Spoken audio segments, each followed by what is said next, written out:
everyone.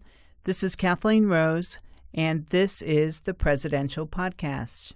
So this is the first podcast of the new academic year, the 18-19 academic year.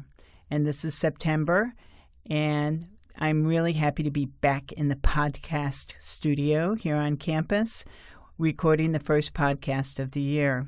Welcome back to the school year. So if you were at Convocation, you were able to hear a little bit about what's ahead in this year of service. Our theme for the year is service.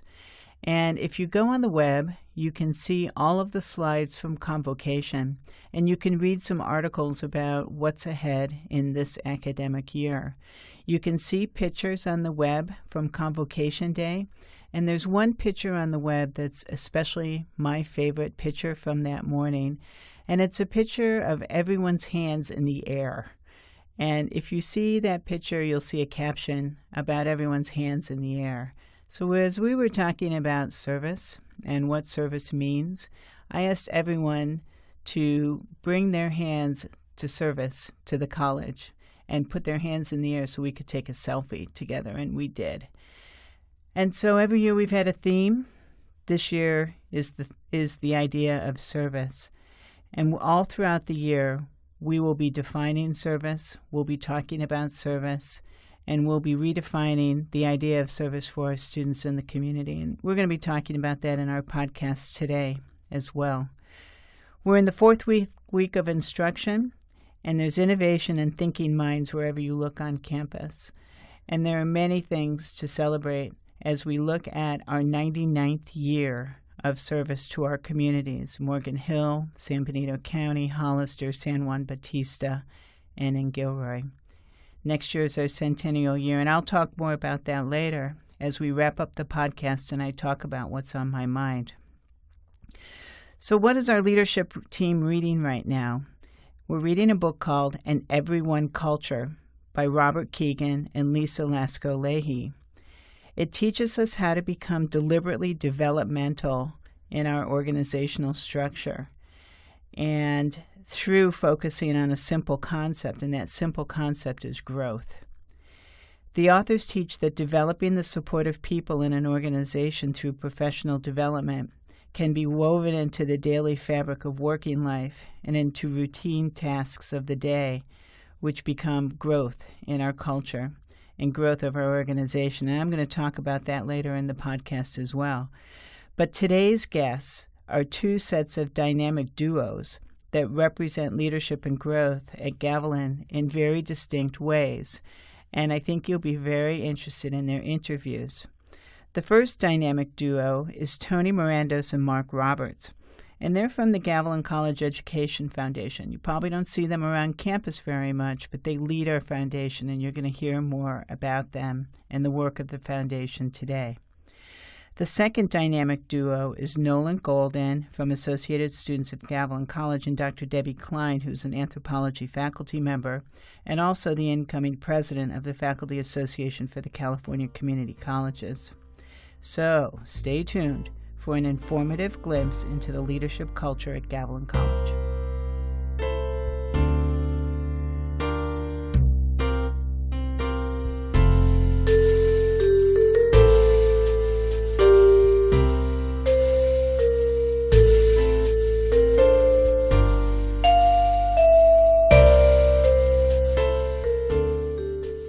So welcome back to the Presidential Podcast, and here in our very luxurious and spacious studio, I am pleased to have welcome with me Tony Morandos and Mark Roberts from the Gavilan College Education Foundation. So welcome, gentlemen. Welcome to the podcast. We're really happy you're here. Tony is the president of the Gavilan College Educational Foundation, and Mark is the vice president of the foundation. So good morning. Good morning. So I have some questions about the foundation, and so I'd like to start with, please tell our listeners a little bit about how you became interested in the Gavilan Foundation. We'll start with you, Tony, because you've been with the foundation for longer than I've been with the college. And so you've got quite a bit of history with the college, with the foundation particularly. So tell us how you became interested in the Gavilan Foundation. Yeah, so I guess I do go way back with the college. My interest in serving on the foundation board originally started with previous board members that served on the foundation. One of my colleagues, Kurt Michelson, was on the foundation board, and he actually was stepping down from his position with the board, and kind of enlightened me about the opportunity, and having been a product myself of community college system, I really decided to get involved and to champion here locally for the Gavilan College.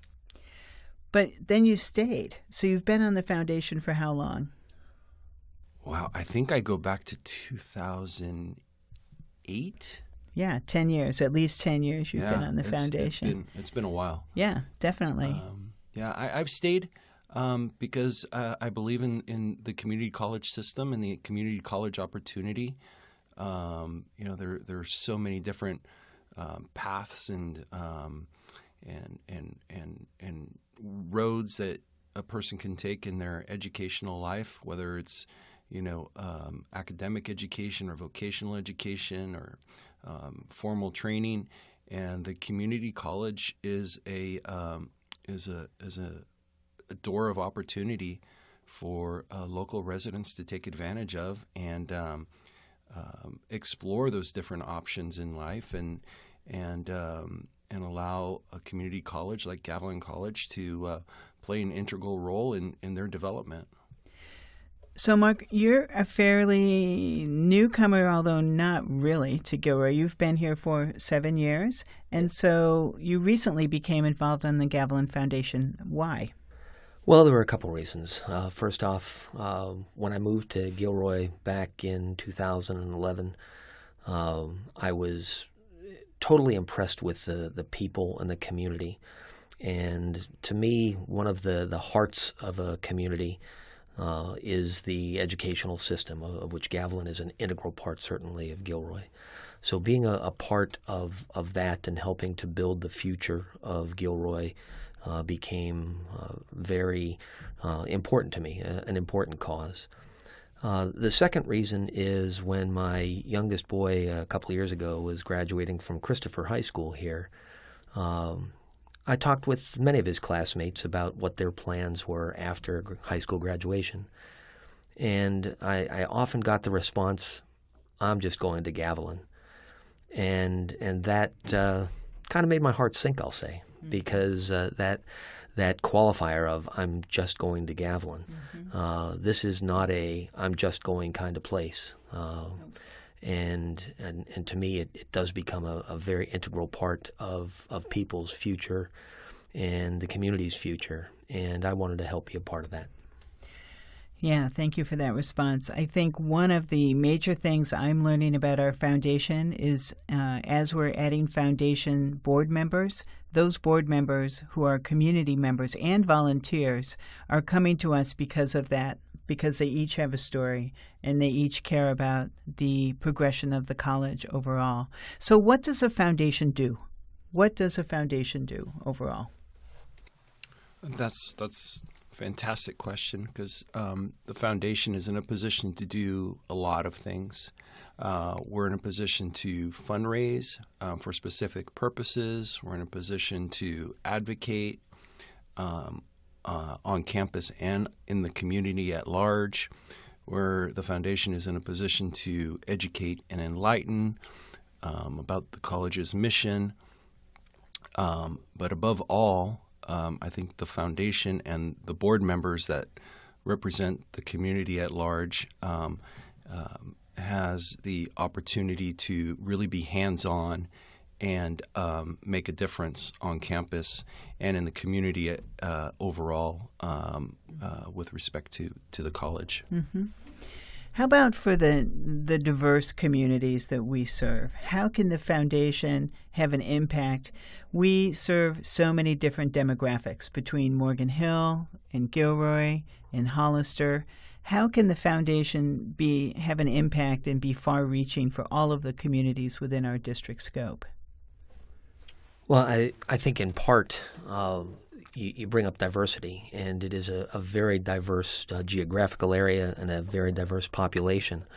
And I think that one of the things that the board, the foundation board, can do is generally speaking, we aren't full-time here at the college. We're out in the community. We have jobs in the community. We have a variety of different interests out in the community at large. So it's very easy, I'll say, for us to spread the word, for us to help people understand what is Gavilan all about, what is the Educational Foundation all about, how Gavilan benefits them as individuals, and how Gavilan benefits their pieces of the community, whether it's from North Morgan Hill down to Hollister and everywhere in between. Great diversity, but again, the Educational Foundation members certainly have that opportunity to be out in the local community on a daily basis. Yeah, that's fantastic. So there's the foundation. It's not as if the foundation is new. The foundation's been around for a long time, and the college is coming up on its centennial. And Tony, you've indicated that you've been around for a long time with the foundation. So what's different about our foundation today as compared to 5 years ago?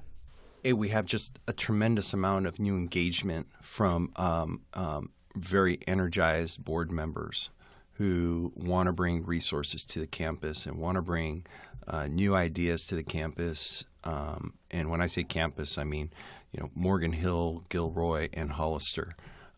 It's a school district overall. And our board is representative of those three areas that the school district operates in and provides services in. So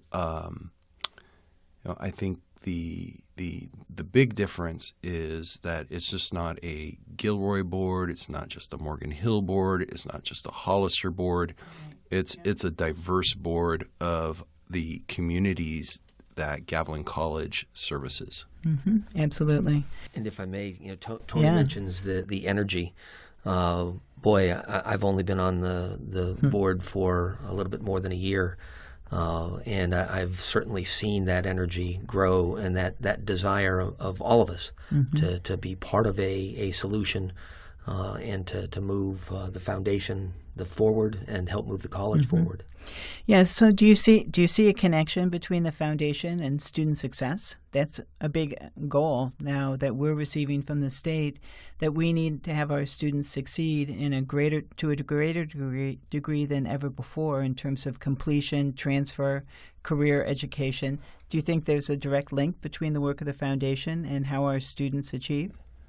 Yeah, if I might just take that question quickly. I'll let Mark also answer that. But, I see the foundation overall being some of the students and the campus's biggest cheerleaders and supporters.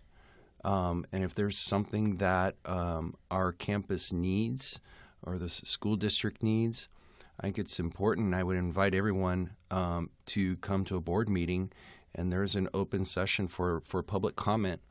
And to, there's students who think that, there are needs specific to a program or services or an amenity that's missing from any one of our campuses. Please come to the board meetings and let us know what you're seeing and what, how we might be able to help build that item and help support it or bring that amenity to campus. Yeah, great. Mark? Yeah, and I'll add to that from the aspect of if I look at the title of our organization, the Gavilan College Educational Foundation.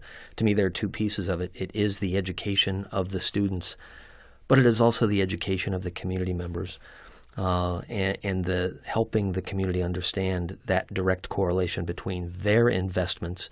And I don't just mean from a tax perspective, or from the perspective of the public funding that the college gets directly, but those indirect kind of things that the community members largely want to participate in. They want to be part of helping move Gavilan forward, of helping move the community at large forward.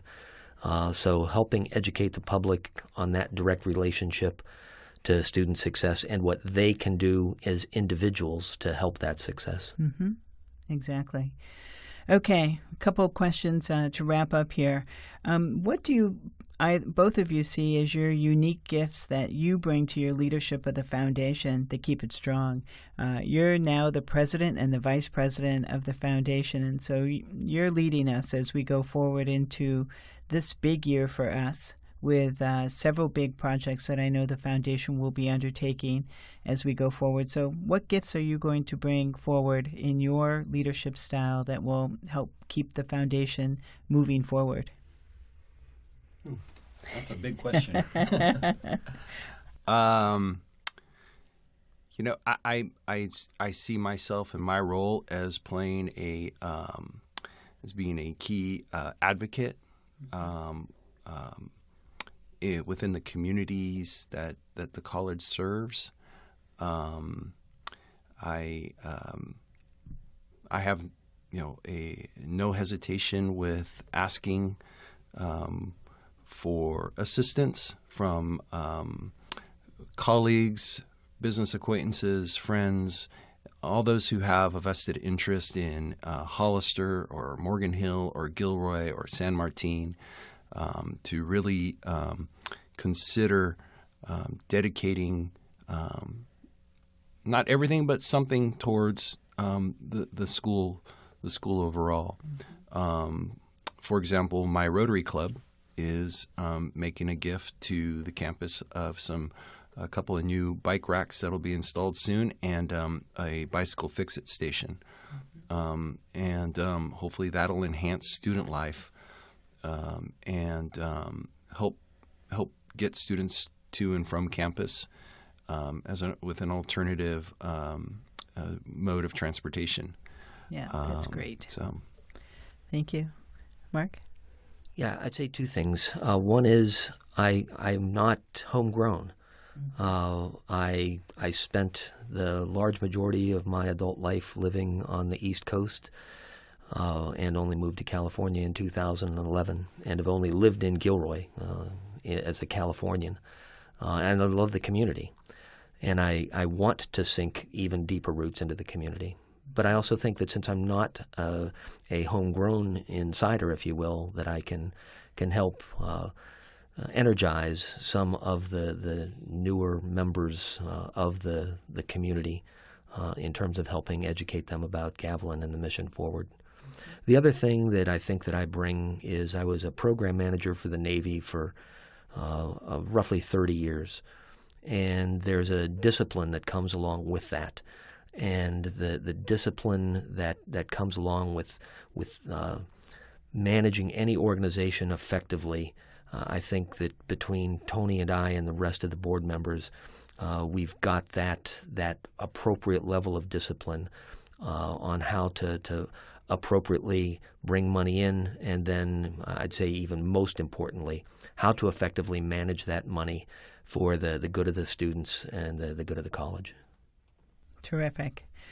Well, I would like to thank you both. I think that's a great place to end this segment for the podcast. If any of our listeners are interested in finding out more about the foundation, we do have a website for the Gavilan College Educational Foundation that's connected to our homepage. I would encourage you to find out more. and come to a meeting so you can hear a bit more about the projects that are underway with the Gavilan College Foundation. Or if you're an alumni, you can also click on the alumni link to find out how you can be a part of the upcoming events for our centennial or any alumni events that are underway for the next year. Thank you, Tony and Mark, for coming on the podcast. Oh, you're welcome. Thank you. Thank you.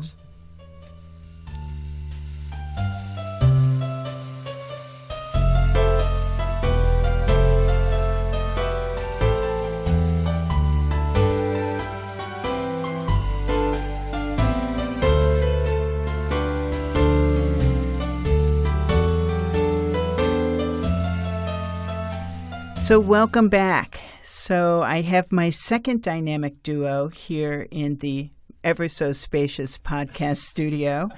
And I have Dr. Deborah Klein with me, and I have Nolan Golden with me, and this is indeed a dynamic leadership duo here at Gavilan College. Nolan is the president of the Associated Students of Gavilan College. Debbie Klein is an anthropology professor, and she has multiple other roles, and we're going to talk about those roles and also about Nolan and Debbie's relationship with each other from a leadership perspective. So welcome to the podcast. I'm so thrilled that you're both here. Thank you for having us. I'm thrilled to be here. Likewise. Thanks for this opportunity. Welcome.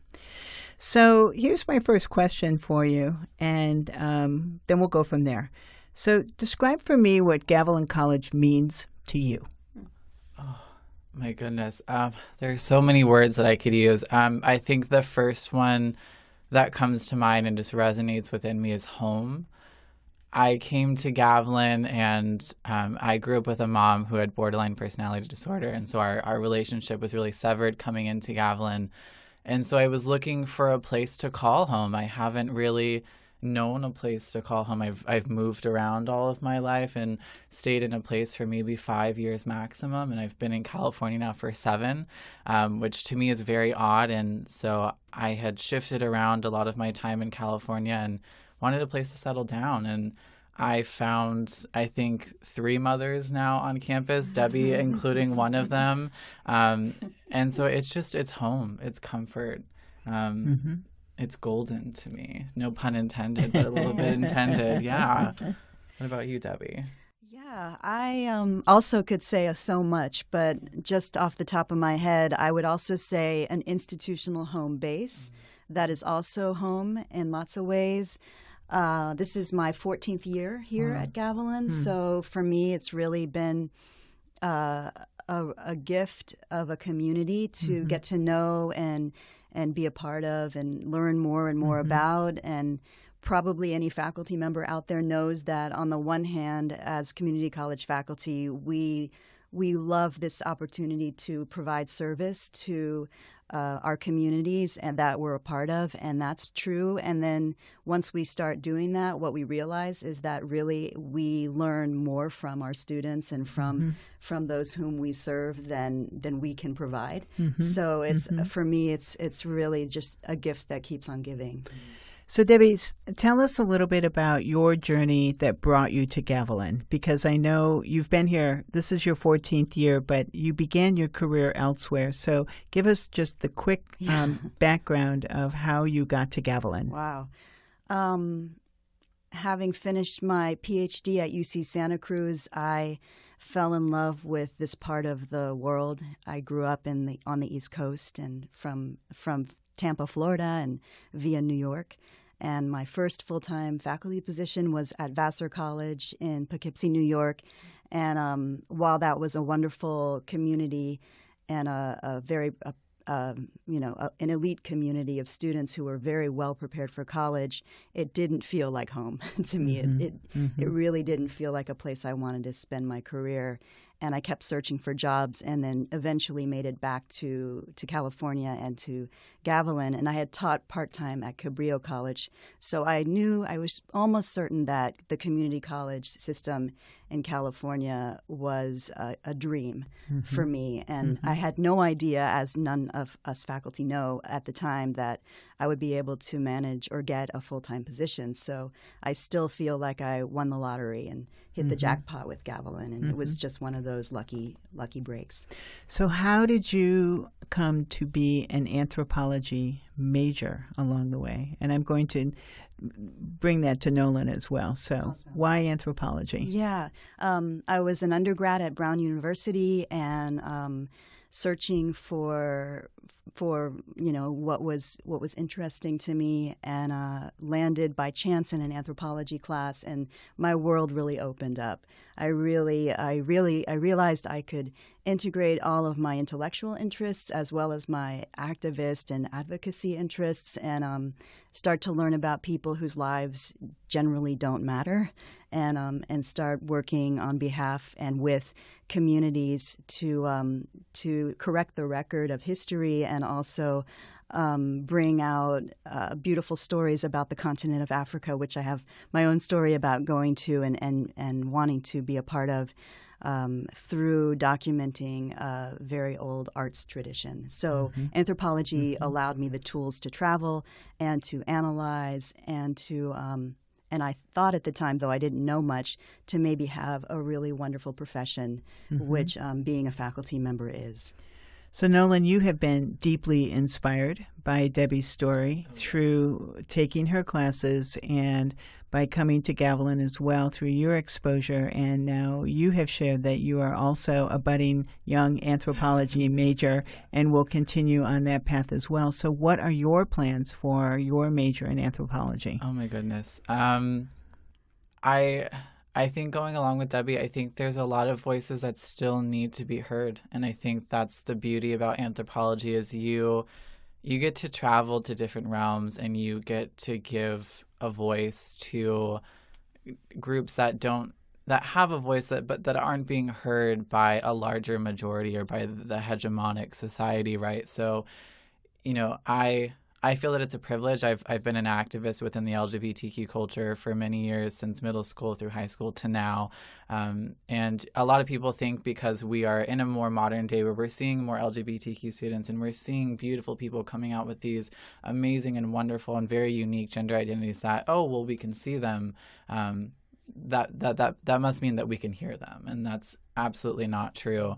There are children that are shouting for attention and crying out for help, and I think as an anthropologist, it would be my goal to not necessarily speak for this group, but to document their voices and to share their voices with the rest of the world and really give them a framework, which I think is so important for people to see them, but then also give them the opportunity to stand on a stage, to be heard through a novel, and hear their voices out, to hear not just my anthropological stance or my voice as an LGBTQ and queer individual, but to hear their voices. And I think that's so, so important to document that culture and to bring a light to it. So talk to me a little bit about how this major is allowing you to gain your strength as a leader in your leadership role here at the college. Currently, you are the president of ASGC, and so how is that assisting you as you launch into your leadership year in a very pivotal position here at the college? One of the things that drew me to anthropology is my mother used to call it back talking, but I love the word why. I love to try to understand things and ask, why is it this way? Why does it have to be that way? So I think that anthropological perspective of asking, why do we maybe have a more disengaged campus? Why do we feel as if when we compare ourselves to another college that maybe we aren't at the same level? And so I bring a lot of that. I challenge my team to ask the why question. What more can we do? Why is something this way? And it really encourages people to think about, why is something this way? And another one of my big things is, why does it have to be that way? Why can't it be something else? And so that is a really big motivating factor for me, is to always challenge the why can't it be something more? Why can't it be something else? So yeah, absolutely. And Debbie, for you as well, you have had some major leadership roles. You were an academic senate president here. You were the head of our union here at one time. You have also been a chief in Africa. You are a chief in Africa. And now soon you will be the incoming president of the Faculty Association for California Community Colleges. No easy job, a statewide role. So talk a little bit about the usage of your major in making your leadership transition. Oh, thank you for the question. Well, I think, like Nolan, the anthropology perspective has become part of me, kind of woven into the fabric of my leadership style, and that's always about giving voice to the communities whom we're leaders of. And so how do I first listen and get to know the communities where I'll be, whom I'll be working with, and that's an anthropology job. That's our first order of business. And so what I found is that this is true for the current FAC position. I'm president-elect right now. I often become leaders of organizations or groups where I'm still new to those groups. And so right away on our campus, I was president of the Academic Senate before I was even tenured faculty, and I don't even know if that's possible, but it happened. And so that's always a challenge. And likewise with FAC, I feel like I'm still getting to know our organization, and yet here I am in a leadership role. So I think the anthropologist in us, what that offers hopefully to our communities is a sense that we are there for our communities, that we're really going to be representing the diverse groups of people whom we serve. So that's always been a priority for me. And so as a leader, I'll in terms of anthropology, I will say that it's been an open agenda for me to not just reproduce the hegemonic norm of the culture, but to try to usher in transformation that's positive and effective, and so to become a change agent, I guess. Yes. But that's no small thing, and I take it really seriously, and I'm learning every day how to do that better. Mm-hmm. Will we have some opportunities to demonstrate that symbolically, or have workshops or opportunities to bring those growth opportunities here to Gavilan in the year ahead? I mean, absolutely. I don't see why not. I mean, I'm planning one right now with our Santa Clara County Office of LGBTQ Affairs to bring more of a gender identity training and sexual orientation training so we can learn how to break that barrier of conversating with students who have varying gender identities. And as a group, we're thinking about ways that we can engage with our students. So I absolutely think so. But here's an opportunity for a plug for your leadership conference in the spring. So let's talk about that. And I know Debbie's involved in that maybe a little bit in the planning as well. Yeah. So I got a lot of my inspiration. I was very fortunate in middle school and high school to be sent to some of the nation's top leadership organizations and do some trainings. And that was where I began to discover my voice more and learning how to apply it. And I think that's one of the best ways that you can inspire students. So I came up with this idea to host a one-day leadership symposium here at Gavilan, of all places, and to bring together leaders that were impactful in my journey here, that I knew had such a powerful voice and make such a powerful impact and really embody our principles of community and really embody Gavilan. And so it's a one-day leadership event that will be held on April 26th of 2019 for all local high school students to come and learn from our Astound leaders here on campus, myself included. We'll have our student body government leading all of the students to different workshops and engaging with them and challenging them to begin to start to critically think about what it means to be a leader today, and how to really seize their future and make the best of that. Mm-hmm. Terrific. Debbie? Sure. If I'm remembering the original question, it's about opportunities for change here. Yes. And providing some leadership. The first thing that came to mind was actually, and this has been on my mind lately, our bond that we're going out for this fall.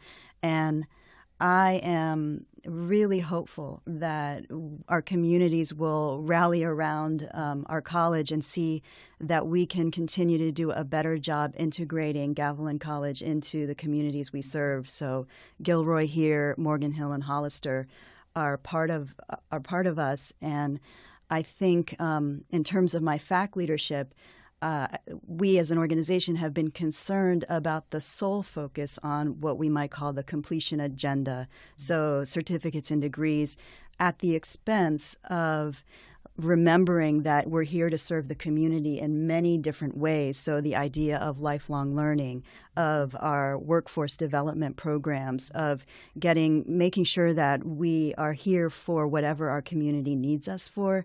So I think with the bond, we would have an opportunity to do a better job by our communities, by developing our facilities, by being more integrated in the Hollister community, by upgrading those facilities that really need that, by creating a new performing arts center, a library. All of these facilities should have a positive impact on the communities that we serve, and I can't think of a better way to start to continue what we're doing, but also to really start reaching out to our communities in a better and new way, and without expanding, remembering that what is the community and community college. We Gavilan, but also I think all community colleges, 114 of us, could do a better job with appropriate funding, but to integrate ourselves into our communities. So I think the LGBTQ I guess the dream is a center for serving our community in a better way will be a good model for integrating into our communities, if that makes sense. Yes, it does. I really appreciate that response. We are hopeful that we can move forward with a Veterans Resource Center, resource centers for students, a STEM center, looking at our aging facilities with the facilities master plan that was just published that takes us through 2030. We did an inventory of all of our buildings on campus, many of which are 50 years old, crumbling, in need of great renovation. And yes, it's a facilities question. It's such a leadership question also. And to have the environment that's an open environment for dialogue to ensure that we are including all the voices that need to be included in that dialogue is a campus-wide question. And so ensuring that we are supporting the ASGC leadership workshop in the spring, and I want to be front and center in that leadership effort as well, and to ensure that we have a statewide voice. And that's why I'm so grateful that we have you, Debbie, as a person who can bring back that information. Because as I've been going around the district and talking about the bond and talking about the mandates from Sacramento and the Board of Governors' vision for success and the mandates of increasing our transfer rate by 20%, ensuring that we close our equity gap, reducing the amount of excess units that our students take, and making sure that we hit those metrics in a very concrete way. Those are very difficult to talk about in an environment where we need to make sure that our access is wide open and that we continue to have an environment that serves all students in a very diverse community, 2,700 square miles of diverse community that we serve at Gavilan College. So I think that from an anthropological standpoint, which I can't speak to, I can speak more to it from a psychological standpoint, that we have to make sure and keep the humanity within the conversations always. And that's why both of you provide such unique gifts to our college as we continue to bring the leadership component front and center to ensure that we have the environment there that allows for all voices to come forward. And that's very important to me as the college president, that we continue to do that. So I have one more question for you. As you know, this is our year of service. And so what are your hopes for Gavilan in this year of service? What would you like to see occur here to make sure that we move forward in a progressive, open manner and in a way that continues to serve our communities, defined by your definition of service that Nolan spoke so eloquently about, which, by the way, I should give a shout out for what Nolan did at Convocation in his speech, which is now posted on our website under my column, First Friday column. We have a link to that speech in its entirety, as well as all of the Convocation slides from that day, and so our listeners should go and refer back to that. But this is our year of service, and so what are your hopes for the year of service for Gavilan College? It's such a large question. I love it. I know. It's so thought-inspiring. I think what's first coming to mind is living and embodying our principles of community, which I think we do such a great job of doing every day, and taking that one step further and continuing conversations that need to be had on campus, making time for one another to sit down and have this moment together, to sit and talk about, well, what is leadership? What can our future look like? I think that's service. Service is about being, as I said in my speech, being committed to not only our own individual goals, but being committed to the goals of each other. It's very difficult to push through your own goals and your own agenda. I have found in my own experience that when you sit down and you sit at a group at a table and you discuss your individual goals, which ASGC has done, and we come together and we share our group goals, we can come together in a much stronger way and see things through. So I think continuing that first and foremost.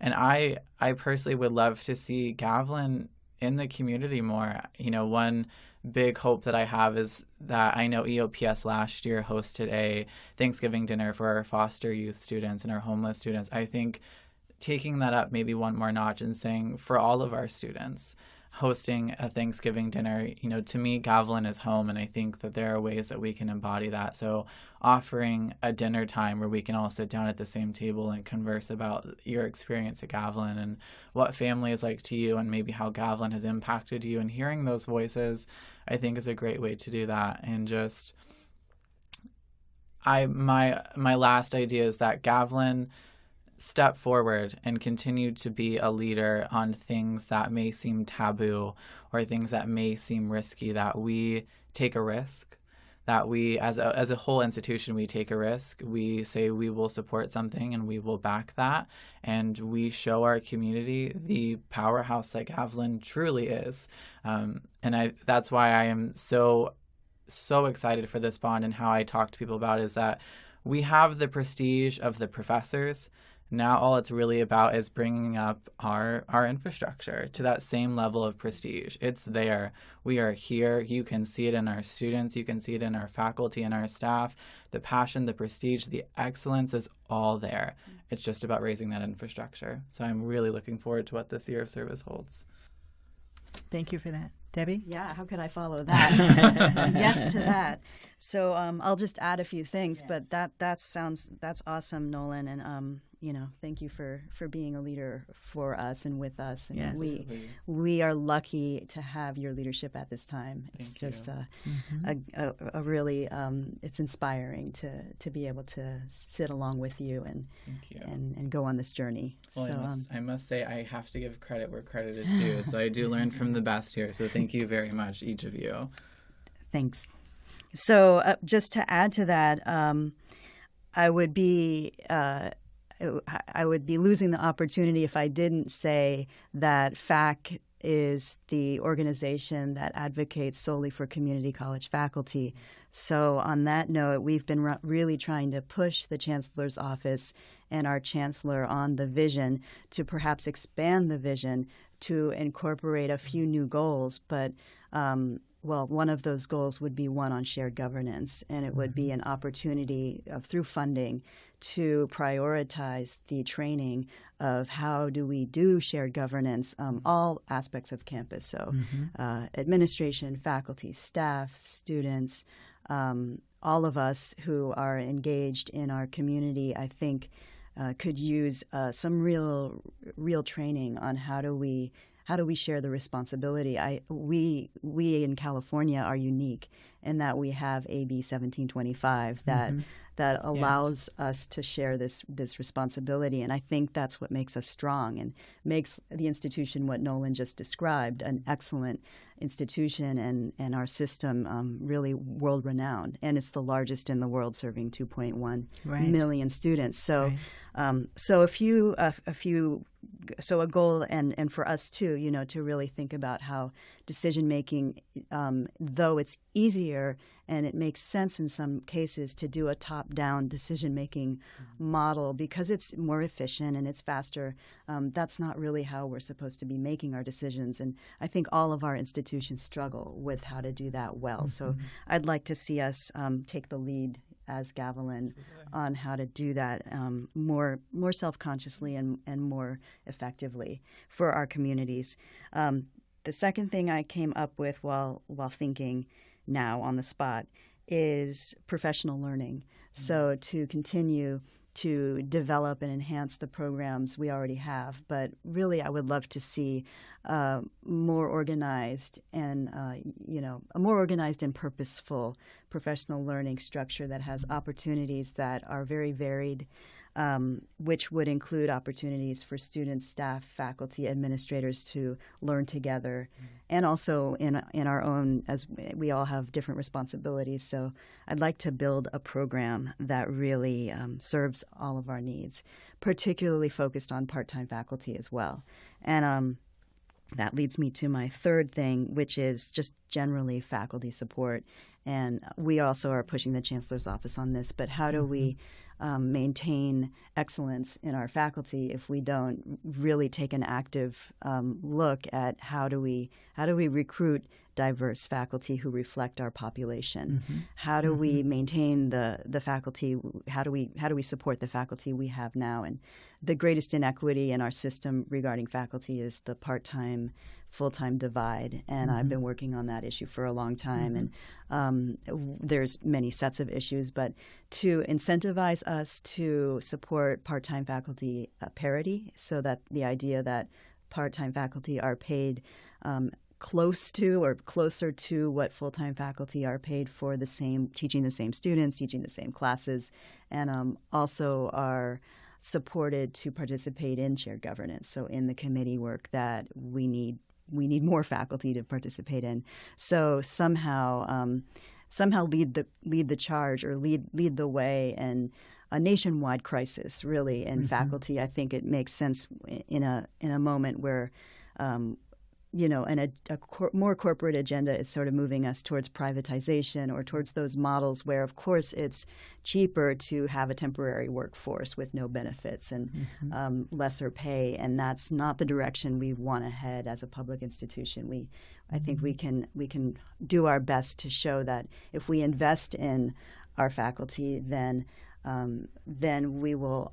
All of our communities will rise up and be better, be healthier, happier, and more of a community. So I think our system is we're at the front and center of that effort. So the better we are, the better we all are as a community. And I really hope that we continue to invest in the public good that is Gavilan College and our system. I think I'll stop there. Very well stated, for the moment. Both of you. Very well stated, yeah.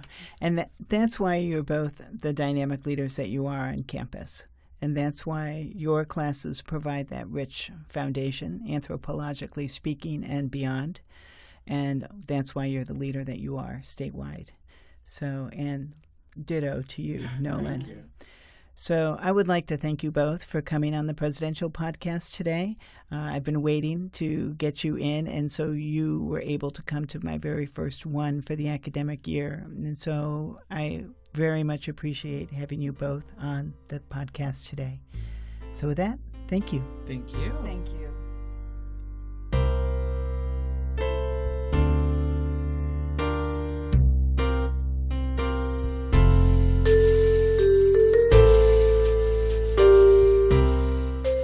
Okay, well, thank you very much for listening to those two sets of dynamic duo leaders here on campus. I hope you enjoyed the perspectives that were shared. So this is the segment of What's on My Mind. It's going to be brief this week, but I look forward to future podcasts. I hope to do quite a few this year, and the next ones I already have pretty much lined up. I'm going to be interviewing some students from GECA, so I'm really looking forward to that podcast as well. But here's what's on my mind. So the book I mentioned at the beginning of my podcast, An Everyone Culture, it's called, describes how organizations can develop into places where people can flourish in the workplace. And I've been really focusing on how do we create that environment at Gavilan. As you know, we've been doing the coffee and conversations. I've been around the district doing that most Saturdays. We had the first presidential forum at the outdoor classroom last week. So we have opportunities for you to hang out with me, and let's talk about things that may be on your mind for the college. And so An Everyone Culture is about where we can come together and develop our common values and beliefs that do become our shared behavior. And Debbie and Nolan talked about our principles of community. And our principles of community include 4 strong words that are the cornerstone of our year of service. Those 4 strong words include diversity, inclusion, purposeful, and equitable. In these ideas, we believe that our work each day is meaningful, that our college is always growing and developing, and that important relationships are always at the core of our most treasured learning experiences. And I hope that that's your experience here at the college as well. Other topics on my mind right now include our budget, the enrollment management plan, our centennial celebration, winter intersession, and the spring 2019 schedule, which is under development, our fall athletic programs that are underway, doing really well, our centennial planning, our new career education programs, especially in HVAC, and new developing programs, accreditation that we're preparing for spring 2019, and our strategic plan. So stay tuned to hear more about all of these topics in the weeks ahead in my column every month and in regular campus communications on the web. Throughout this academic year, I hope to bring you podcasts that will reflect the spirit of our Gavilan community and the stories of those that contribute so much to the rich life of this college that we call home. As always, if you have a suggestion for a guest or a topic, please email me at krose@gavilan.edu, and I'll be happy to consider your ideas. Thanks for listening today, and take care.